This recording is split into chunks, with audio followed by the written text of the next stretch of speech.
হরে কৃষ্ণ। কেমন আছো বন্ধুরা? আশা করি সবাই ভালো আছে। আজ আমি তোমাদের বলতে চলেছি ভগবান বিষ্ণুর 10টি অবতার কাকে কখন স্মরণ করব। ভিডিও শুরু করার আগে আমার চ্যানেলে যারা নতুন হয়ে আছে তারা প্লিজ লাইক, কমেন্ট, শেয়ার এবং সাবস্ক্রাইব করে দেবে। তোমাদের একটা লাইক ও কমেন্টে আমি আরও মোটিভেট হই ভিডিও বানানোর জন্য। তাহলে চলুন ভিডিওটি শুরু করা যাক।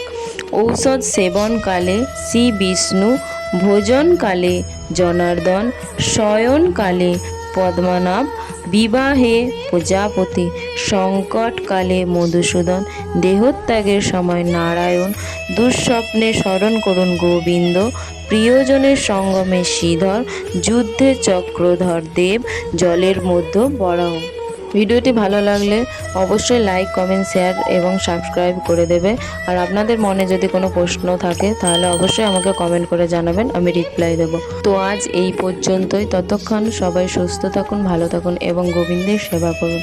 হরে কৃষ্ণ, হরি বল, রাধে রাধে।